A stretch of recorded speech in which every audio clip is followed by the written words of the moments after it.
Bahasan tentang sedekah, saudaraku seiman, bukan hal yang asing bagi setiap muslim. Mirip dengan bahasan tentang masalah sholat, tentang puasa, ya, tentang haji. Karena berbicara masalah sedekah, dia tidak luput dari rukun iman kita rukun Islam kita yang ketiga, yaitu masalah mengeluarkan zakat. Karena zakat bagian daripada sedekah itu sendiri. Ya. Kalau diitlakkan sedekah maka lebih global, zakat lebih khusus. Seperti itu kurang lebih. Dan ini tidak asing lagi, hampir semua para ustadz kita, para kiai kita membahas di mimbar-mimbar khutbah Jumat, di majelis-majelis ilmu. Kita juga tahu seringkali di tempat-tempat ibadah kita di masjid ada kotak amal. Ya. Juga mungkin tidak asing lagi teman-teman di kantor, kalau ada yang sedang sakit, saling memotivasi satu sama yang lain untuk urunan, saling bantu-membantu untuk bersedekah, ya, agar membantu meringankan beban teman-teman kita yang sesama rekan kerja yang sedang sakit. Itu juga pada saat terjadi bencana alam misalnya, tidak asing lagi alhamdulillah negara kita juga secara khusus ya, umumnya negara muslim secara umum, untuk mengumpulkan sedekah mereka, zakat mereka untuk membantu. Ya, begitu juga dengan lembaga-lembaga pendidikan, pesantren, ya, banyak sekali yang terbantukan dari sedekah-sedekah ini. Dan memang teman-teman sekalian, Allah Subhanahu wa Ta'ala sangat menekankan masalah sedekah ini. Dan banyak sekali ayat-ayat Al-Quran yang berbicara tentang masalah itu. Dan insya Allah nanti bagiannya juga akan kita jelaskan nanti. Oleh karena itu, ini bukan materi baru. Ini adalah materi yang sudah tidak asing bagi kita semua. Tetapi kita berharap Allah Subhanahu wa Ta'ala memberikan keberkahan di majelis kita ini. Dan juga menjadikan ilmu ini sebagai penyegar kembali informasi yang kita miliki, dan akhirnya kita bisa lebih meningkatkan secara kualitas dari sisi ibadah, khususnya sedekah itu. Misal tadinya kita hanya bersedekah kapan saja jiwa kita, mood kita lagi ingin, maka kita berubah sekarang, ya, kita akan lakukan rutinitas itu setiap harinya misalnya, ya, contoh saja. Itu insya Allah akan kita harapkan ada hasilnya. Atau mungkin selama ini Anda bersedekah hanya dengan jumlah yang kecil, mungkin sekarang akan bersedekah dengan jumlah yang besar misalnya, ya. Dan seterusnya yang kita harapkan seperti itu. Atau mungkin yang masih jarang akan istiqamah, ya. Efek-efek seperti ini yang kita harapkan.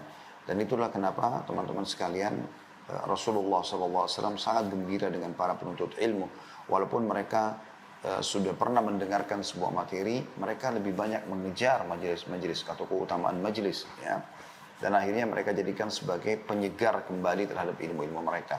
Sambil Nabi SAW bersabda pada saat orang datang menuntut ilmu, marhaban bitalabatil ilm, selamat datang kepada para penuntut ilmu. Maka itu insya Allah juga gambaran jelas bagaimana memang dalam agama kita ulang-ulangin, ya.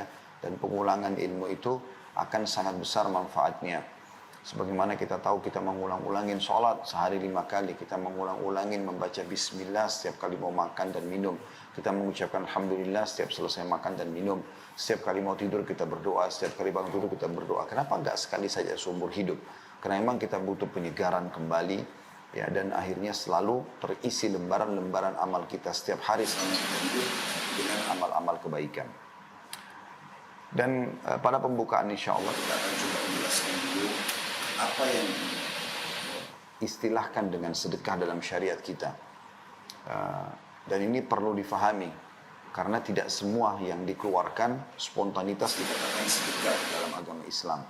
Sedekah itu berarti bentuknya ibadah kepada Allah Subhanahu wa Ta'ala. Oleh karena itu kita akan dengarkan bagaimana para ulama menggambarkan tentang makna sedekah itu sendiri.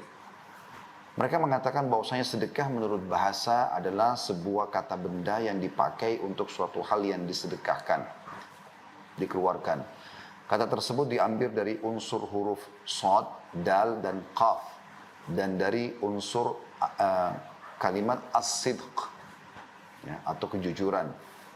Diambillah kata sedekah karena sedekah itu menunjukkan penghambaan kepada Allah. Jadi kapan seseorang itu mengeluarkan sesuatu karena terdesak, karena terpaksa, karena tidak enak, ya, atau karena ingin dipuji oleh orang, maka tidak akan masuk dalam istilah sedekah. Misal ada orang baru bantu masjid, kemudian tiba-tiba dia keluar lalu mengatakan, saya baru sedekah buat masjid itu. Itu sudah bukan sedekah dalam istilah agama kita. Karena sedekah hanya kalau dilakukan karena Allah Subhanahu wa taala. Kita dengarkan Al-Jurjani berkata, rahimahullah, sedekah adalah sebuah pemberian yang diharapkan ganjarannya dari Allah Subhanahu wa taala. Berarti tidak ada harapan untuk dapat balasan pujian misalnya dari manusia, gitu kan? Atau berharap memberi agar diberikan juga.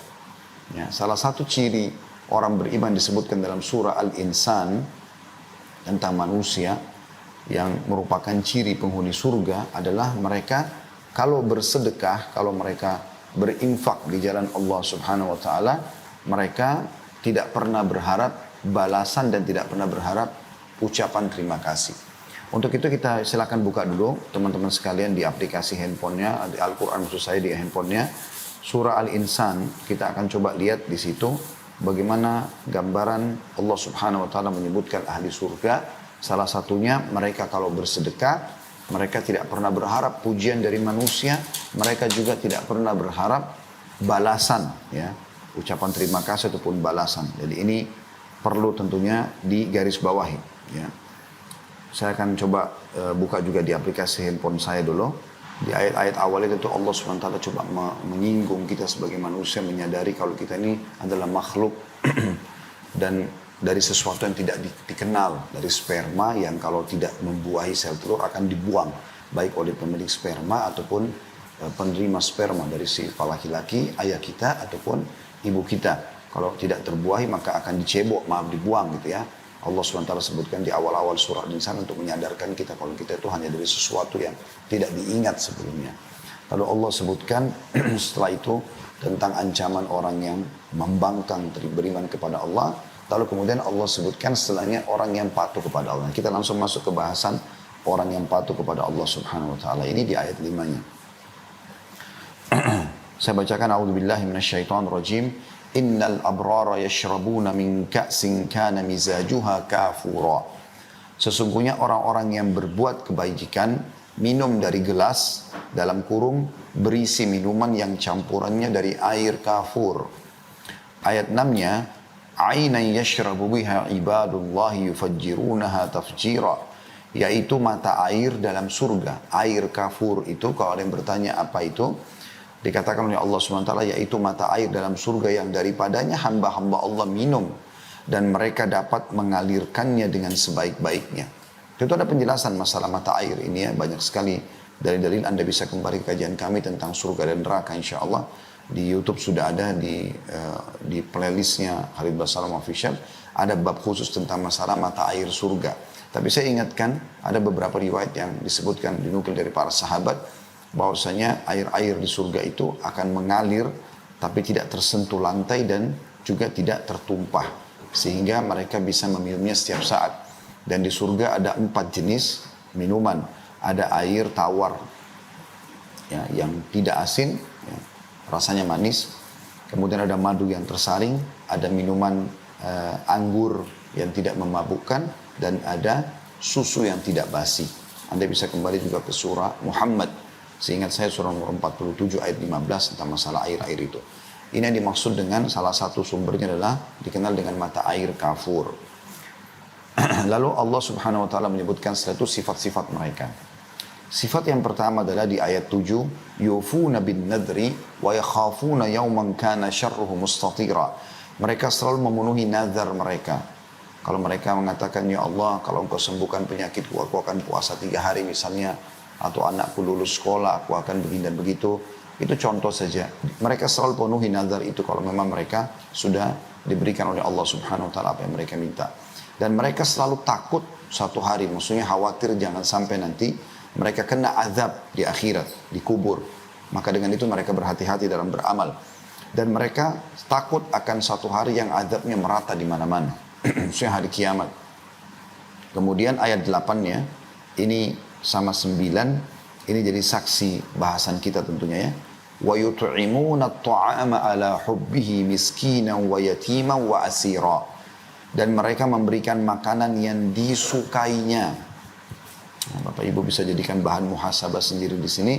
Apakah selama ini Anda sudah coba mengeluarkan makanan favorit Anda untuk disedekahkan? atau hanya sisa-sisa makanan, atau karena makanan yang Anda tidak suka. Ciri ahli surga kalau mereka bersedekah dengan makanan adalah mereka memberikan makanan yang disukainya. Sering kami berikan contoh di pengajian sebelumnya, bagaimana seseorang muslim dan muslimah itu kalau menikmati sebuah makanan, misalnya dia mampir satu restoran, anggap restoran Padang misalnya, dia makan dan dia merasa nikmat sekali, atau satu restoran yang lain, mungkin Allah SWT berikan dia kenikmatan rezeki yang banyak, maka dia bisa makan di restoran yang mahal misalnya. Pernah nggak Anda berpikir untuk membungkus porsi yang sama yang Anda makan, jenis menu yang sama, ya lauk yang sama, lalu Anda berikan kepada tukang parkir, lalu Anda berikan kepada orang-orang miskin, atau Anda kirimkan kepada kerabat-kerabat Anda? Maka itu makanan yang kita sukai. Itu puncak kita bersyukur kepada Allah Subhanahu wa taala. Sebagaimana kita rasakan kenikmatannya, kita juga ingin orang lain merasakan. Lalu dikatakan di sini, dan mereka memberikan makanan yang disukainya kepada orang miskin, anak yatim, dan orang-orang yang ditawan.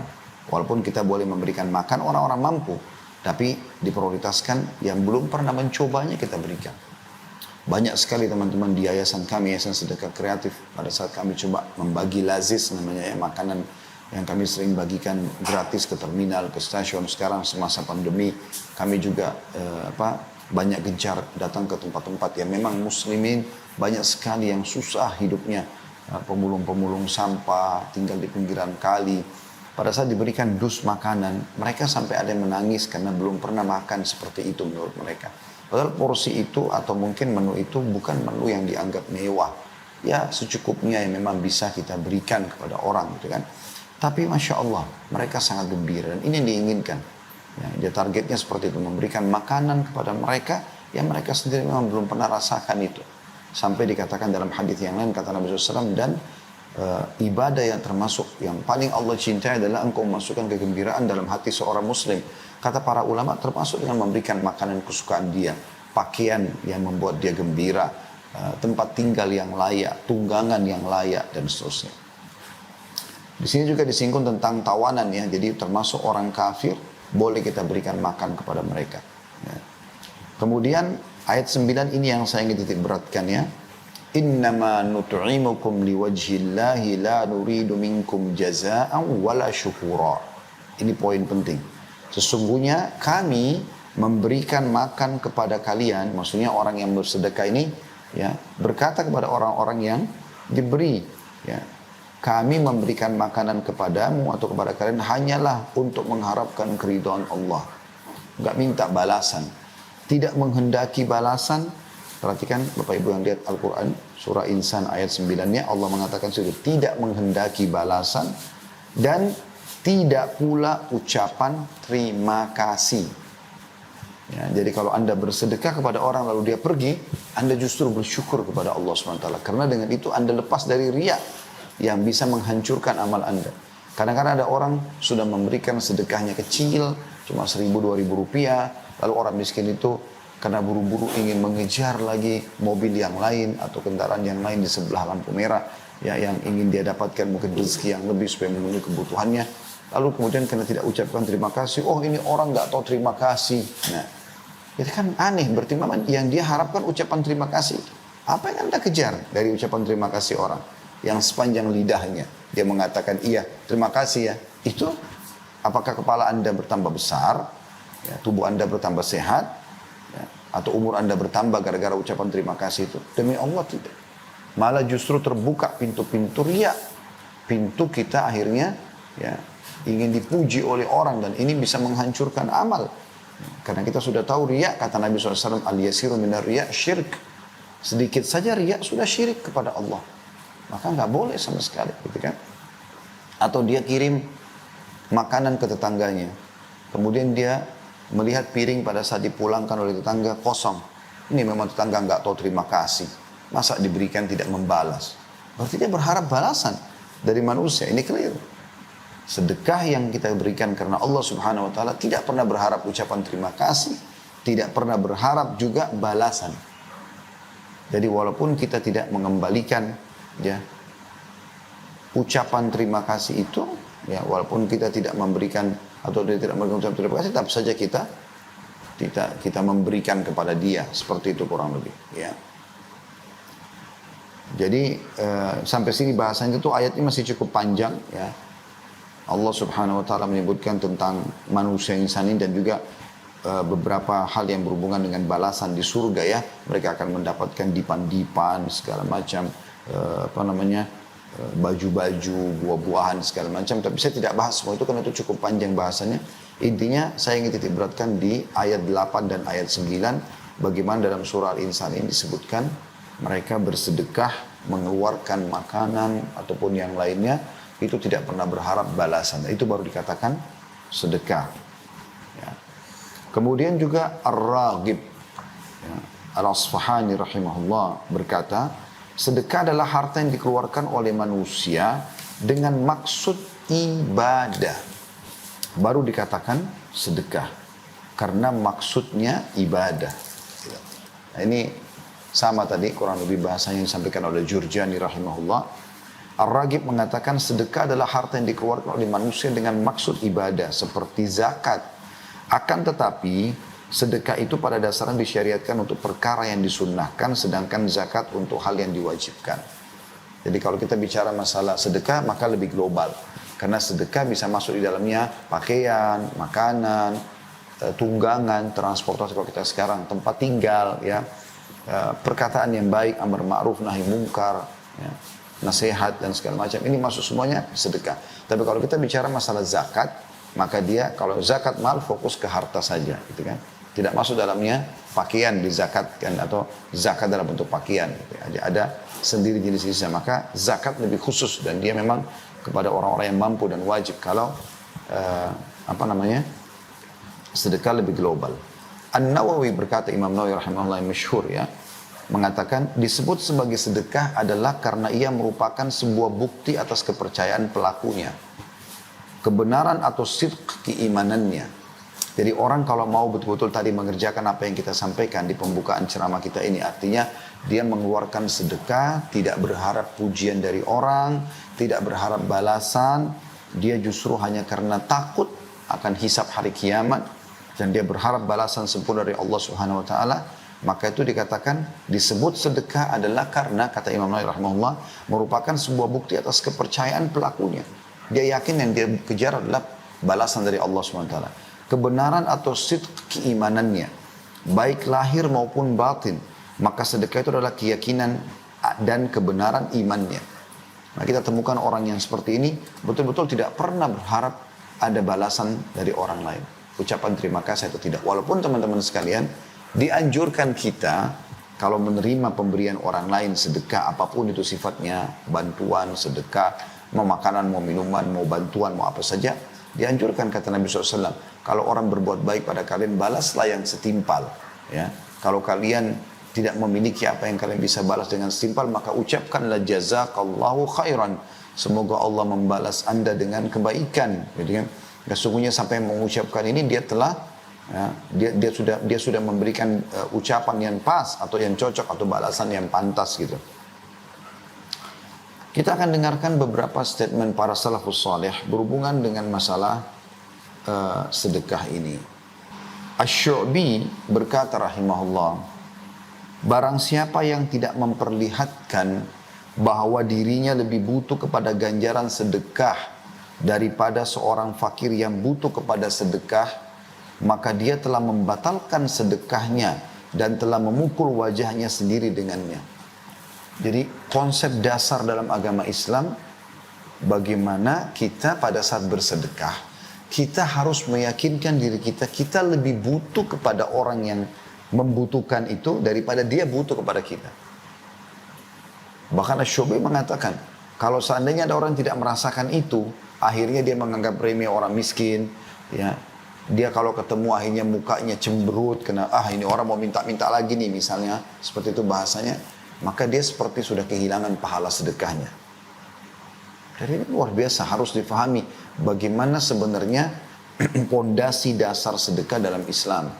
Karena kalau Anda tidak fahami ini, nanti akhirnya Anda akan bersedekah dengan ikuti dengan sifat sombong, ya tidak ikhlas atau kurang ikhlas, ya terpaksa. Seperti misalnya saya pernah lihat ini sebelum masa pandemi mungkin ya. Masa pandemi mungkin orang lebih menjaga steril ya, kesterilan. Tapi sekarang zaman dulu tuh saya lihat ada orang yang orang miskin udah minta di lampu merah, lagi mobilnya berhenti sebentar. Orang miskin udah datang. Artinya peluang dicatatkan pahala sedekah di buku amalnya sangat terbuka. Tapi dia malah tidak buka jendela, tidak bersedekah. Padahal ada uangnya, bukan tidak ada. Kalaupun dia bersedekah, sudah dengan koin kecil, ya, kemudian dia jepit dengan kedua jarinya, dan jendela dibuka sedikit lalu dikeluarkan. Seakan-akan tidak mau, ya, atau menganggap remeh sedekah yang dia keluarkan atau orang yang menerimanya. Subhanallah, ya. Justru saya berapa kali ingatkan ada beberapa saudara kita muslim yang sempat membantu kami membawa mobil beberapa waktu gitu kan. Hampir setiap yang bekerja saya selalu ingatkan. Karena kadang-kadang mereka lakukan itu di lampu merah, ada yang minta mereka nggak buka jendela atau mereka buka jendela sedikit saja gitu kan. Termasuk kalau membayar SPBU kalau dia tidak turun ya beli bensin misalnya, dari jendela cuma dibuka sedikit lalu hanya untuk lowong uang keluar. Kenapa semua ini? Saya sampai bahasakan, buka akhi, buka jendela. Kemudian ucapkan salam, assalamualaikum warahmatullahi wabarakatuh. Berikan baik-baik uang itu. Apa susahnya kita membungkus dan mengemas sedekah kita dengan akhlak yang baik? Maka kita mendapatkan pahala. Jadi saya juga mau menasihati diri saya dan teman-teman sekalian, sempurnakan pahalamu di setiap amalmu, ya. Dan insya Allah nanti saya akan coba menyusun sebuah tema baru di benak saya beberapa waktu yang lalu. Dengan judul itu memang materinya, yaitu sempurnakanlah pahala amalmu atau sempurnakan pahala di setiap amal yang kau kerjakan. Contoh misalnya, istighfar kepada Allah. Nabi SAW beristighfar sehari 100 kali, 70 sampai 100 kali.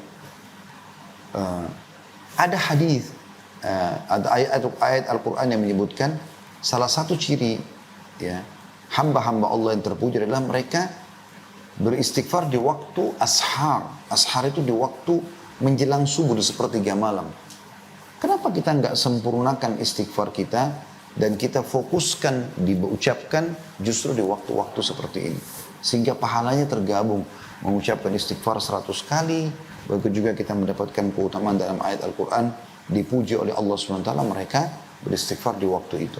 Saya mengingat subhanallah pernah satu waktu kami lagi mau menunggu subuh di Masjidil Haram di Mekah. Pada saat bimbing umrah beberapa waktu yang lalu. Lagi sementara nunggu azan ada satu orang berjenggot sudah putih gitu. Dia dari kejauhan jalan. Terus dia kayak ngomong sama orang-orang karena di Masjid Haram cukup luas, jadi kita tidak bisa dengar kalau dari jauh. Dia kayak ngomong, terus dia kasih isyarat dengan tangan dia tunjuk. Saya tidak tahu apa yang diucapkan orang ini. Begitu dia datang ke depan ya kelompok saf kami gitu, sehingga suara bisa terdengar, dia mengatakan, wahai ikhwani, wahai saudara-saudaraku, ini waktu ashar. Waktu ashar maksudnya waktu yang Allah sebutkan dalam Al-Quran, waktu sahur yang biasa kita bilang, waktu menjelang azan subuh, di mana Allah suruh kita istighfar, lalu dia kasih isyarat dengan jarinya, istighfarlah, istighfarlah. Dia keliling menunggu waktu subuh orang ini karena inginnya mendapatkan pahala, dia menasihati dan mengingatkan orang. Contoh, kan kita bisa menyempurnakan dan menyebabkan pahala lebih besar dengan itu. Sama dengan sedekah misalnya. Jadi bukan hanya sekedar mengeluarkan, tapi apa salahnya kalau kita sempurnakan pahala sedekah kita dengan memberikan uang yang terbaik. Tentu mengikhlaskan niat yang pertama, memberikan yang terbaik. Kemudian kita kemas juga itu dengan akhlak yang mulia. Akhlak yang mulia. Saya mengingat ayah saya rahimahullah yang baru meninggal kemarin. Beliau tiap hari selalu keluar untuk bersedekah. Dan saya sering kali ikut ya. Kadang-kadang saya mengantar beliau. Dan saya melihat beliau punya satu adab yang luar biasa dalam masalah ini. Saya melihat ini secara teori agama, apa yang saya sampaikan tadi sebenarnya ada pada perbuatan beliau gitu. Jadi beliau selalu memesan dari bank uang-uang baru. Uang-uang baru yang memang belum terpakai sama sekali ya. Dari baik itu uang 2.000, uang 5.000, uang 10.000, uang 20.000 ya. Uang 50.000 gitu kan. Kemudian beliau bawa setiap hari keliling. Mencari orang-orang susah, mengelilingi kota Makassar. Jadi uang-uang baru ini memang belum disentuh sama sekali oleh orang-orang gitu ya. Memang karena dari bank masih, saya lihat sendiri masih grass gitu kan. Dan beliau menggosok parfum di tangannya, rahimahullah. Kemudian tersentuhlah parfum itu di uang tadi, sudah baru tersentuh uang parfum, kemudian dikasih ke orang miskin. Saya sampai sempat ambil cuplikan di handphone saya, ya. Sampai orang-orang miskin itu menggunakan bahasa Makassar yang kurang lebih artinya, oh wangi sekali ya uang dari Pak Haji gitu ya. Saya melihat ini sebenarnya masalah sepele ya, tetapi ini saya yakin akan ada pahala ekstra. Kita kayak menggabungkan sekian banyak pahala sedekahnya, terus kita berikan yang terbaik yang masih baru, kita menggembirakan mereka, mungkin mereka tidak pernah mencium wangi-wangian seperti itu misalnya, adab-adab yang sangat baik gitu. Maka sungguh kita harusnya memahami teman-teman sekarang, kalau kita lebih butuh terhadap sedekah kita itu daripada orang miskin yang menerimanya. Kita harus bergembira kalau seandainya ada orang yang bisa menerima sedekah kita, ya. Dikatakan oleh Al-Laits ibn Sa'ad rahimahullah tentang masalah ini, barang siapa yang telah mengambil dariku satu sedekah atau hadiah, maka hak dirinya atas diriku adalah lebih besar daripada hak diriku atas dirinya, karena dia telah menerima apa yang telah aku korbankan kepada Allah subhanahu wa ta'ala. Maksudnya orang miskin yang menerima sedekahku lebih layak untuk aku hormati, lebih layak untuk aku terima kasih padanya, lebih layak untuk aku dahulukan dalam segala hal, karena dia telah menerima sedekahku yang akan diterima oleh Allah. Ini poin penting teman-teman sekalian. Penanaman ini penting sekali karena ini pondasi dasar sedekah. Sehingga setiap kali kita bersedekah, kita selalu rindu untuk mencari siapa orang miskin yang harus kita bantu. Dan kita merasa butuh dengan mereka. Bukan terbalik. Ya, kebanyakan orang memahami bahwasanya orang yang minta itulah yang butuh. Subhanallah. Ini konsep yang keliru. Sehingga akhirnya terbumbuhilah sedekah itu dengan riya. Dan akhirnya rusaklah dia. Al-Fudail bin Iyad rahimahullah juga berkata, ini ulama-ulama tabi'in yang masyhur, berkata kepada orang yang menerima sedekah beliau, ya, mereka membawa perbekalan-perbekalan kita menuju akhirat tanpa upah sedikit pun, hingga mereka meletakkannya di atas timbangan di hadapan Allah. Dari begitu para salafus saleh memahami sedekah itu, mereka lebih butuh mengeluarkan sedekah daripada orang miskin yang datang meminta. Bukankah banyak di antara kita karena tidak memahami poin ini dan tidak menjadikan sebagai ini pondasi dalam sedekahnya, sehingga akhirnya kalau ada orang minta kemarin datang hari ini, maka dia mengatakan, kan kemarin saya sudah bantu kamu, kemarin sudah selesai dicatat amalmu. Kamu ingin mengejar wajahnya Allah, maksudnya mengejar pahala, atau kau ingin riya? Abdullah bin Abbas, Abdullah bin Umar radhiyallahu anhu itu setiap hari orang miskin datang depan rumahnya minta sedekah. Kalau di zaman kita kan sekarang alhamdulillah, kalaupun kita tinggal di sebuah komplek mungkin tidak ada orang yang datang dilarang dengan security, kan kita bisa sedekah langsung transfer. Sudah sangat mudah di zaman sekarang ke rumah yatim, ke manalah ya orang-orang miskin, kita tahu nomor rekeningnya atau yayasan sosial, bisa kita dapatkan pahala itu. Tapi yang jelas para sahabat ridwanullahi alaihim, kalau ya orang-orang miskin itu sudah tidak ditemukan depan rumah mereka di pagi hari seperti biasanya, maka mereka keluar membawa sedekah mereka untuk mendatangi langsung orang-orang miskin itu. Begitu mereka memahami luar biasa kebutuhan mereka terhadap sedekah. Kita yang butuh terhadap sedekah itu teman-teman, dan bukan orang miskin itu. Nilai yang kita berikan itu akan kita terima full, bahkan dilipat gandakan sampai 10 kali lipat di akhirat nanti. Nanti akan kita jelaskan di antara keutamaan sedekah insya Allah berhubungan dengan masalah itu. Sementara uang atau harta yang diterima oleh orang miskin tersebut akan habis, dia beri makanan, dia beri pakaian, selesai. Tapi Anda tidak kehilangan itu. Secara teori agama Anda akan terima utuh pada hari kiamat. Umar bin Khattab berkata tentang masalah sedekah ini, sesungguhnya amal itu saling berbangga-bangga diri. Lalu sedekah berkata, saya adalah yang paling baik di antara kalian.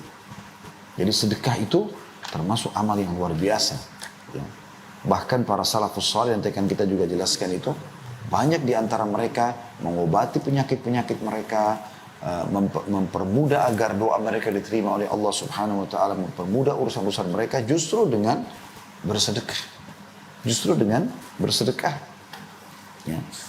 Ada sebuah riwayat dinukil oleh Abu Hanifah rahimahullah dalam musnad beliau, dari Jabir bin Abdullah radhiyallahu anhuma, Jabir dan ayah dua-duanya sahabat, bahwasanya seseorang datang kepada Nabi SAW seraya berkata, wahai Rasulullah, saya tidak diberikan rezeki seorang anak pun.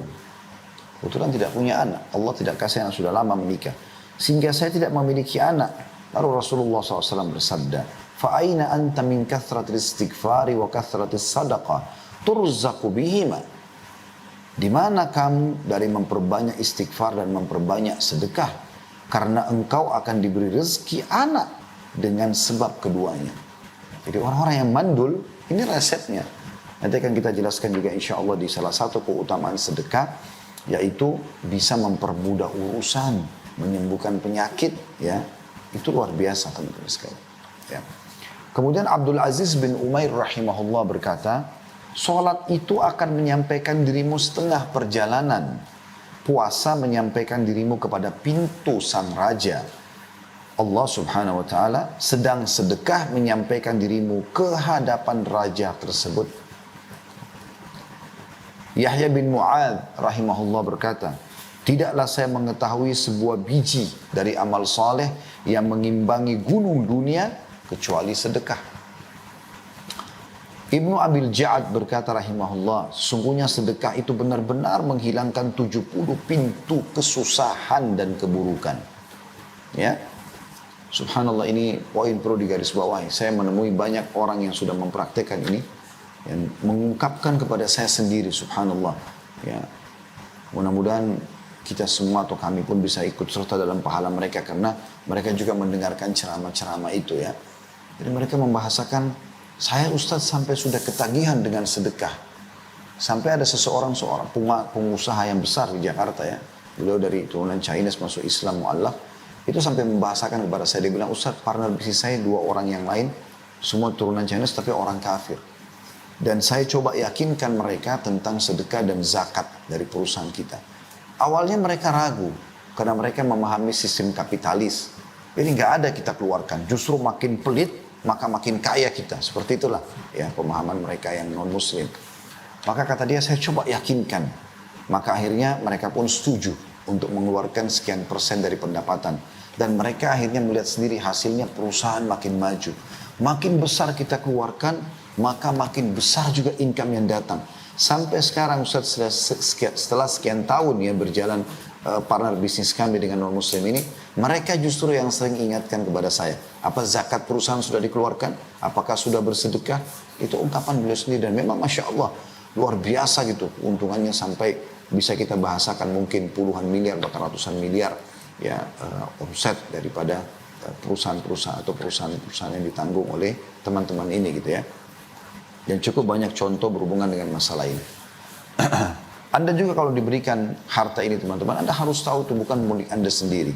Ada hak orang lain di situ agar kita bisa mendapatkan pahala. Perhatikan Ali bin Abi Thalib radhiyallahu anhu berkata, barang siapa yang telah diberikan satu harta oleh Allah, maka hendaklah ia menyambung kekerabatan dengannya. Bantu kerabat-kerabat kita yang butuh.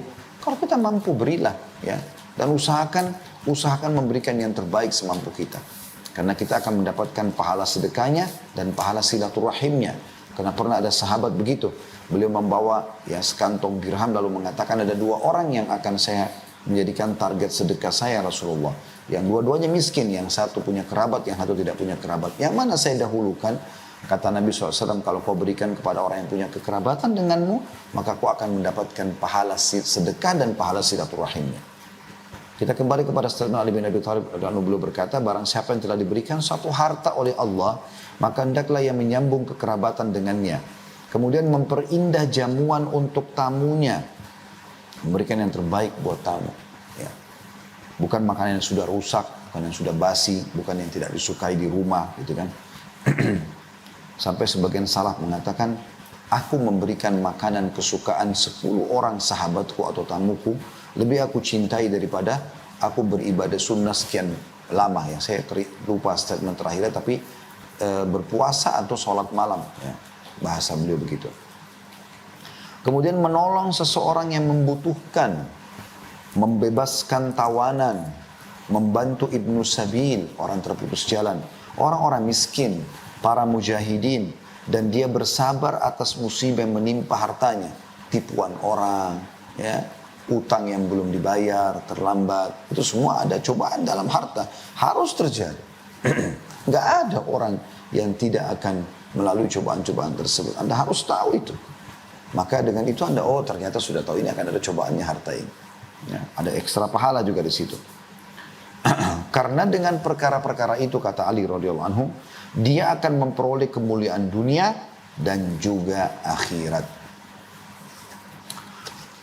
Kita tutup statement para salaf dengan perkataan Abu Hatim rahimahullah, seorang ulama tabi'in yang masyhur dengan keimanan dan amal solehnya, berkata, bakhil itu, pelit, ya, adalah sebuah pohon di neraka, sedang ranting-rantingnya ada di dunia.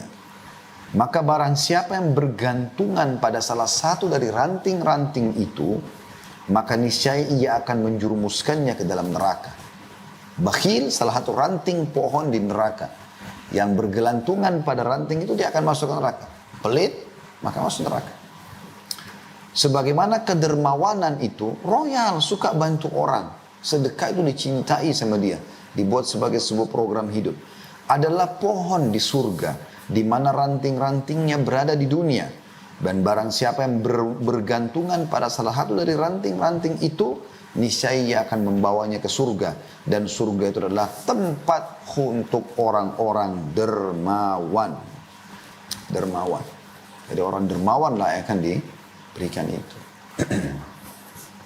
Baik teman-teman sekalian, lebih dalam bahasan kita insya Allah tentang masalah keutamaan sedekah. Ya. Karena memang setiap kali beramal soleh, atau Anda mau beramal soleh, yang paling baik untuk mendorong kita rajin mengerjakan amal soleh dan juga istiqamah dalam mengerjakannya konsisten adalah mengetahui keutamaannya. Saya akan sebutkan insya Allah kurang lebih 9 ya, keutamaan bersedekah. Yang pertama tentunya, sedekah itu akan mensucikan diri kita dan membersihkan dari dosa-dosa. Jadi dengan sedekah dosa kita bisa dimaafkan oleh Allah. Diambil dari surah At-Taubah, surah nomor 9 ayat 103. Yang Allah subhanahu wa ta'ala berfirman, A'udzubillahi minasyaitonirrajim, khudh min amwalihim sadaqatan tutahhiruhum wa tuzakkihim biha wa salli alaihim inna salataka sakanun lahum wallahu sami'un alim. Ambillah zakat dari sebagian harta mereka, yang dengan zakat itu kamu membersihkan dan mensucikan mereka, hai Muhammad. Dan berdoalah untuk mereka. Sesungguhnya doamu menjadi ketentraman jiwa bagi mereka. Dan Allah maha mendengar lagi maha mengetahui. Kata para ulama tafsir, kalimat dalam potongan ayat tadi, tutahhiruhum, bahwasanya sedekah yang mereka keluarkan itu, ya, membersihkan mereka, maksudnya membersihkan dari dosa-dosa mereka. Dan juga membersihkan dari kekikiran jiwa mereka. Kemudian yang kedua teman-teman sekalian, sedekah adalah bentuk tanda keimanan dan ketundukan kepada Allah subhanahu wa ta'ala. Karena memang Allah memerintahkan kita untuk selalu bersedekah. Renungi baik-baik dan bisa dilihat surah Ibrahim ayat 31. Seingat saya surah nomor 14 ini. A'udzubillahi minasyaitonirrajim. Allah berpesan kepada hamba-hambanya yang beriman, qul li'ibadiyalladzina amanu yuqimus salata wa yunfiqu mimma razaqnahum sirran wa alaniyah. Wa yunfiqu mimma razaqnahum sirran wa alaniyatan min qabli an ya'tiya yaumun la bay'un fihi wala khilal. Katakan hai Muhammad kepada hamba-hambaku yang telah beriman itu, hendaklah mereka mendirikan sholat, selalu jaga sholatnya. Lalu apa? Menafkahkan sebagian rezeki yang kami berikan kepada mereka, baik secara sembunyi-sembunyi ataupun terang-terangan. Kalau Anda bisa lakukan sembunyi-sembunyi lebih baik. Tapi kadang-kadang kita harus berikan terang-terangan. Contoh misalnya ada orang yang minta di pinggir jalan. Gak mungkin kita mengatakan, oh saya kalau kasih nanti saya ria. Gak boleh. Ya. Orang lagi minta di depan, kita tinggal kontrol diri kita, bisikan syaitan ditolak kan situ, yang mengajak untuk riya. Maka boleh sembunyi-sembunyi, boleh juga terang-terangan. Walaupun kata ulama yang lebih afdal sembunyi-sembunyi gitu kan. Tapi terang-terangan di beberapa keadaan boleh, termasuk misalnya kalau seseorang punya jabatan, kedudukan di tengah-tengah masyarakat, kalau dia yang memulai bersedekah maka yang lainnya pada ikut, maka itu juga dibolehkan. Dan itu dilakukan oleh para sahabat ridwanullahi alaihim. Pada saat baginda Nabi SAW mengajak untuk jihad yang dimulai dengan sedekah, Karena Allah SWT mengatakan, bi amwalikum wa anfusikum, kita suruh berjihad dengan harta dan juga diri kita. Sebelum membentuk pasukan, maka Nabi SAW kumpulin dulu sedekah-sedekah. Kemudian beliau mempersiapkan, membeli senjata, kuda, segala macam perlengkapan. Baru kemudian mujahidin disuruh mempersiapkan diri lalu pergi berjihad, gitu kan. Maka di antara sahabat mereka berlumba-lumba pada saat Nabi SAW panggil. Bukan niatnya riya. Karena Nabi lagi panggil kumpul di masjid dan bersedekah di situ, maka kita lakukan di depan orang. Tapi mereka mengontrol diri. Dan sering kali sahabat membawa sedekah sambil mengatakan, ya Rasulullah, ini untuk Allah dan Rasulnya. Ya. Itu yang dikerjakan oleh banyak sahabat. Di antaranya Abu Dahda radhiyallahu anhu. Beliau menyumbangkan kebun kurmanya yang sangat baik. Ya, subur, ada mata air yang sejuk, ya, namanya Bayruha di depan masjid Nabi SAW, termasuk kebun kurma yang paling baik dan berhasil panen di Madinah. Lalu Allah SWT turunkan firman-Nya, man dzalladzi yuqridullah qardan hasanan fayudha'ifu lahu adha'afan katsira. Siapakah yang mau meminjamkan untuk Allah, maka Allah akan gantikan dengan kelipatan-kelipatan yang banyak. Maka dia datang kepada Nabi SAW mengatakan, ya Rasulullah, apakah Allah minta pinjaman dari kita? Kata Nabi SAW, iya. Tapi tentu Allah tidak butuh itu. Allah memberikan kesempatan berpahala di situ. Dia mengatakan, ya Rasulullah, Bayruha adalah kebun kurma kesukaanku. Maka aku akan sedekahkan karena Allah. Itu didengar oleh para sahabat yang lain. Tapi beliau bisa mengontrol dirinya karena waktu itu turun ayat. Nabi SAW sampaikan depan para sahabat. Beliau ingin meraih pahala itu. Pernah juga terjadi... Maka Nabi SAW berkata kepada Abu Dahda, sungguh ya harta yang menguntungkan untukmu. Juga Nabi SAW pernah melihat ada beberapa orang miskin datang, saking miskinnya wajah mereka kelihatan bekas kemiskinan ya. Gelap, berantakan, baju mereka cuma satu kain, kalau tertiup angin bisa tersingkap. Nabi SAW naik ke mimbar, motivasi para sahabat untuk sedekah, sampai akhirnya Nabi mengatakan, bersedekahlah walaupun dengan ya secuil kurma. Jadi, kalian punya kurma di rumah, cuil atau bagi dua, bawa ke sini sedekah gitu. Maka pada saat itu sahabat terdiam, terpukau dengan penyampaian Nabi SAW. Lalu ada satu orang tiba-tiba berdiri dan langsung mengeluarkan yang dia punya di depan semua sahabat, ditaruh, ya Rasulullah, ini saya memberikan karena Allah dan Rasulnya. Terang-terangan. Maka para sahabat yang lain tiba-tiba langsung pada ikut semua. Maka kata Nabi SAW, siapa yang menunjukkan contoh yang baik karena Allah, ya, maka dia akan mendapatkan pahala orang yang mengikutinya tanpa dikurangi sedikit pun dari pahala orang yang mengikutinya. Jadi tadi karena dia yang memulai sehingga orang lain termotivasi, gitu kan? Tentu di sini dia tidak ada riyaknya, gitu kan? Nah, dia ingin mengejar keutamaan itu karena memang di depan umum, gitu kan? Dia diminta pada saat itu, maka dia pun memberikan di depan umum. Maka dia pun sahabat yang tadi memulai mendapatkan pahala seluruh sahabat yang bersedekah pada saat itu. Bahkan ya sampai menjelang hari kiamat, selama riwayat itu disebutkan dan ada orang termotivasi, sahabat tadi akan mendapatkan pahala karena dia yang memulai untuk berbuat kebaikan tersebut. Nah, itu poin penting ya. Lalu kata Allah Subhanahu wa taala, saya lanjutkan ayatnya surah Ibrahim itu, saya ulangi dari awal ya. Katakanlah kepada hamba-hambaku yang telah beriman, hendaklah mereka mendirikan salat, menafkahkan sebagian rezeki yang kami berikan kepada mereka secara sembunyi ataupun terang-terangan. Sebelum datang hari kiamat yang pada hari itu tidak ada lagi jual beli, tidak ada lagi persahabatan. Rupiah Anda, dolar Anda, emas Anda, apa yang Anda bawa ya, tidak akan ada manfaatnya. Nah, maksudnya yang Anda meninggal, Anda tinggalkan tidak akan ada lagi. Sudah dibagi oleh ahli waris, selesai. Tidak ada yang Anda bawa. Transaksikan selama Anda hidup. Itu penting sekali. Juga Allah sebutkan dalam surah Al-Baqarah, surah nomor 2 ayat 254. A'udzu billahi minasyaitonir rajim. Ya ayyuhalladzina amanu anfiqu mimma razaqnakum min qabli an ya'tiya yawmun la bai' min qabli an ya'tiya yawmun la bai'un fihi wala khullatun wala syafa'ah. Wal kafiruna humul zalimun. Hai orang beriman, belanjakanlah di jalan Allah sebagian dari rezeki yang telah kami berikan kepadamu sebelum datang hari yang pada hari itu tidak ada lagi jual beli, tidak ada lagi syafaat. Dan orang-orang kafir itulah yang adalah orang-orang yang zalim. Maksudnya tidak ada syafaat, tidak ada lagi pertolongan pada saat itu. Dan ayat berhubungan dengan masalah ini banyak sekali, tapi saya berharap sebagaimana saya termotivasi teman-teman dengan ayat ini, saya juga berharap teman-teman begitu. Ini ayat yang harus kita renungi sama-sama. Surah Al-Munafiqun ayat 10. Bunyinya a'udzubillahi minasyaitonir rajim. wa anfiqu mimma razaqnakum min qabli an ya'tiya ahadakumul mautu fayaqula rabbi laula akhartani ila ajalin qaribin fa as-saddaqa wa akum minas salihin. Dan belanjakanlah sebagian dari apa yang telah kami berikan kepadamu sebelum datang kematian kepada salah seorang di antara kamu. Enggak usah seluruh hartamu, sebagian keluarkan, berbagi kepada orang.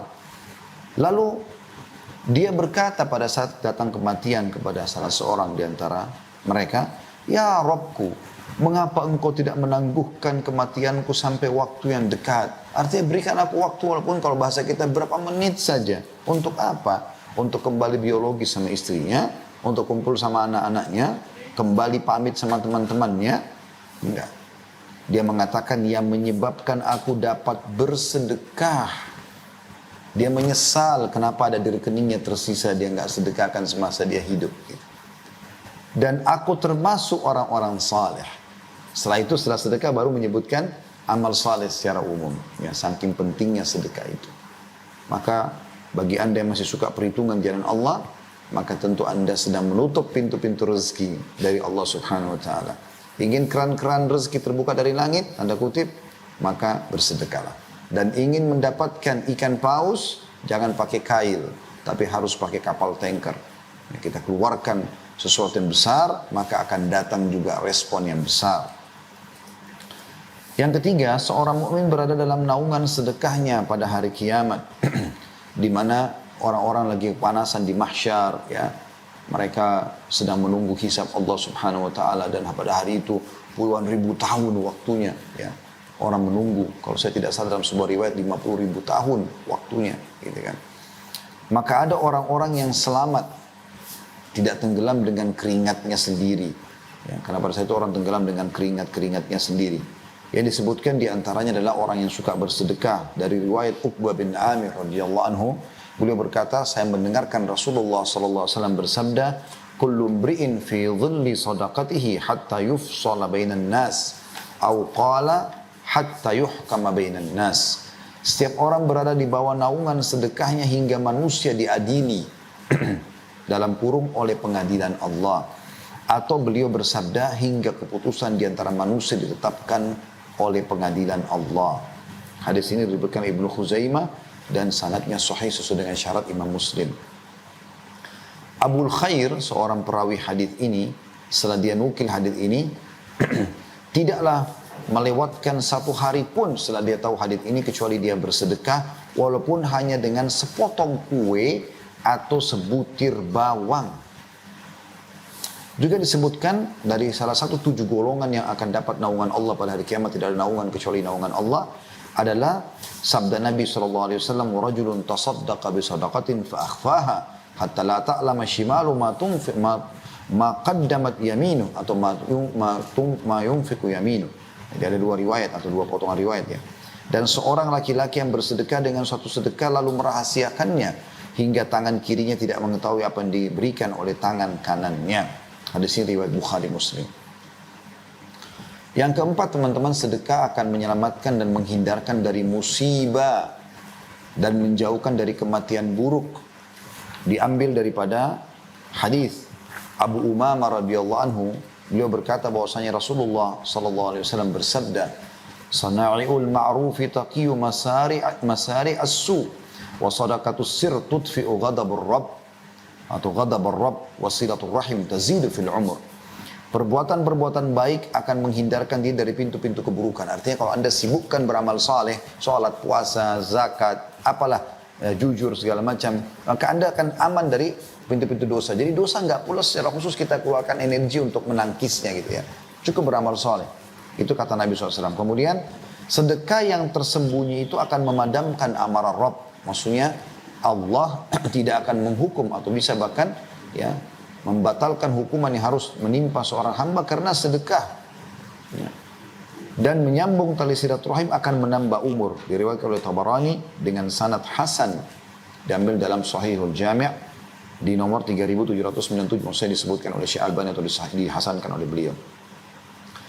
Juga di dalam hadis yang lain, Anas bin Malik radhiyallahu anhu berkata, Rasulullah SAW bersabda, Inna sadaqata la tudfi'u ghadabar rabbi wa tadfa'u an mitati su.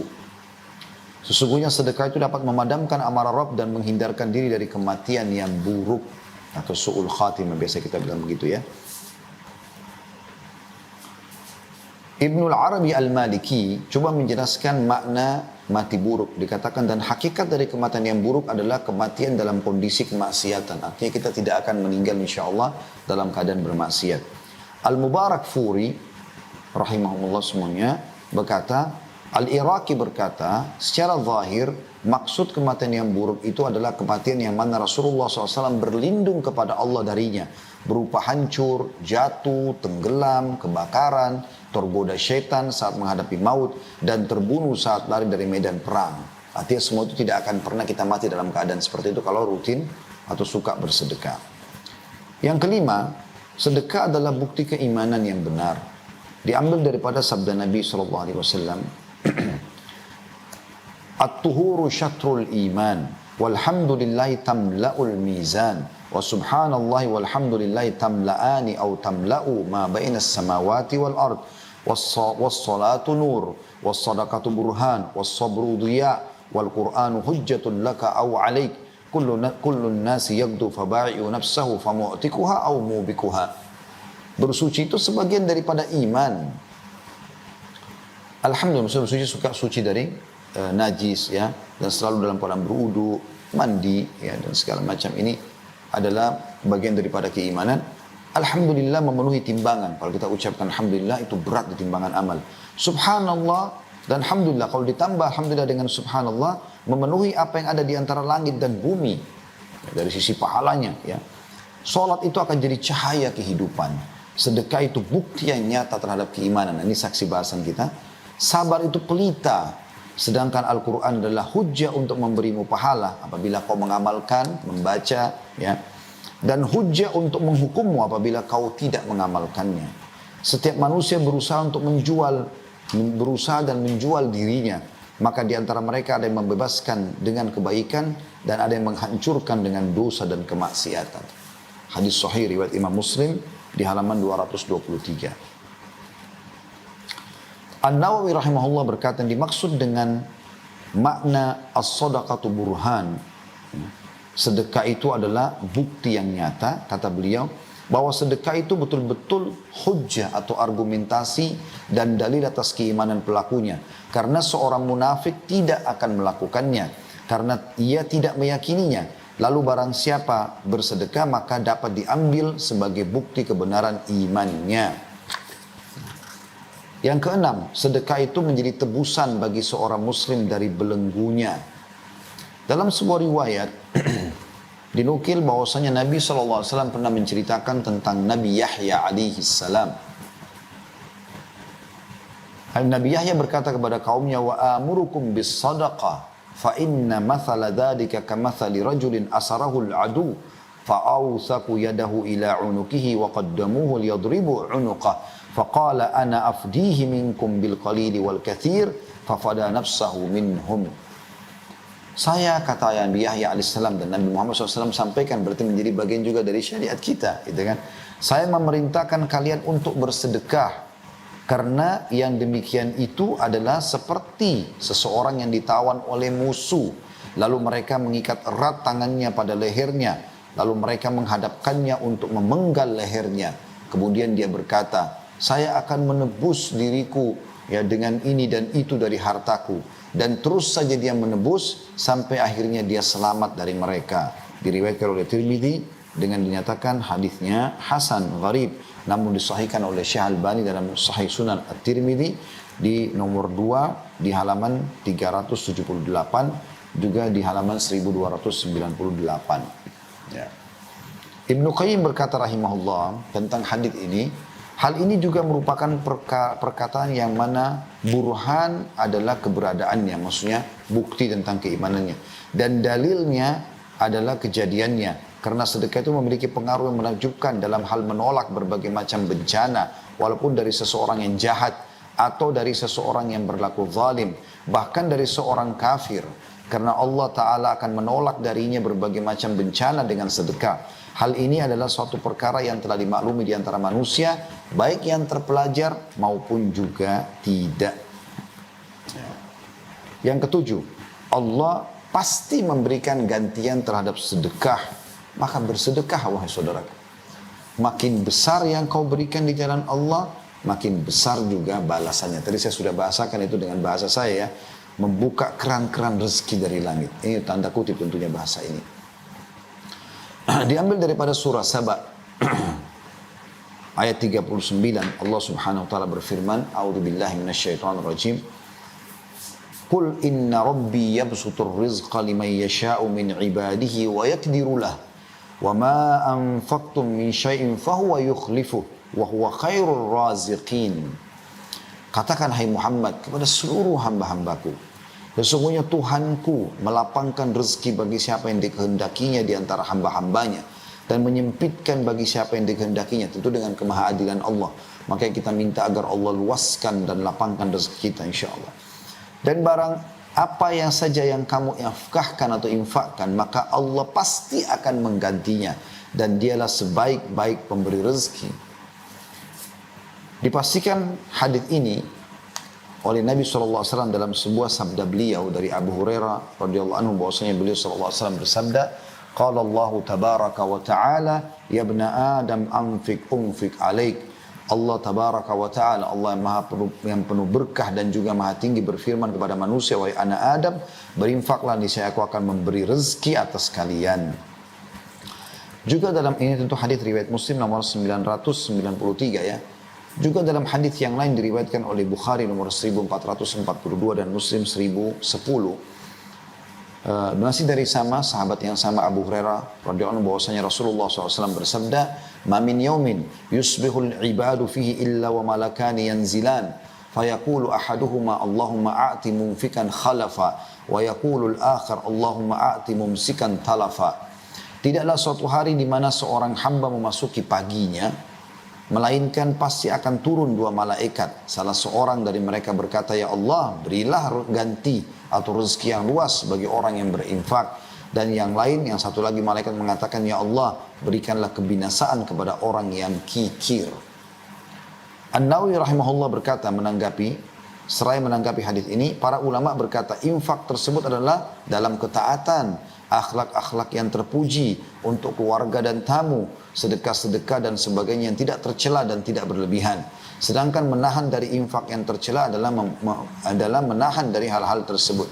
Jadi artinya tidak dianggap berinfak, sudah kita sebutkan tadi di awal definisi ya, atau pondasi dasar, tidak dianggap bersedekah kalau dikeluarkan untuk maksiat seperti mentraktir teman-teman berzina, ke karaoke, ke diskotik dan segala macam. Itu tentu tidak masuk di dalamnya. Yang kedelapan teman-teman sekalian adalah pahala yang tidak akan pernah terputus sedekah itu. Sebagaimana hadis yang masyhur yang sudah kita tahu sama-sama diriwayatkan oleh Imam Muslim dari Abu Hurairah radhiyallahu anhu, bahwasanya baginda Nabi SAW bersabda, "Idza mata ibnu Adam inqata amalu illa min thalath, sadaqatin jariyah aw ilmin yuntafa'u bih aw waladin salihin yad'u lah." Apabila anak Adam meninggal dunia, maka terputus sumber pahalanya kecuali dari tiga. Sedekah jariah yang dia sedekahkan semasa dia hidup sehingga bisa bermanfaat terus. Apa yang dia sedekahkan itu seperti membangun masjid, rumah anak yatim, jalanan, jembatan, sumur dan segala macam, mushaf ya, dan seterusnya. Yang kedua, ilmu bermanfaat dan anak soleh yang mendoakannya. Kemudian yang kesembilan teman-teman, sedekah itu akan menghapuskan dari dosa-dosa ya. Ini sebenarnya sudah tersinggung tadi ya. Oke, saya jadikan ini poin tambahan saja. Nanti yang kesembilannya kita berikan poin yang lain ya. Tapi dalam buku yang sedang saya baca ini, yaitu Keajaiban Sedekah yang ditulis oleh Hasan bin Ahmad bin Hasan Hammam ya, hafizahullah, beliau masih hidup tentunya penulis ini. Beliau masukkan dalam poin ke-9.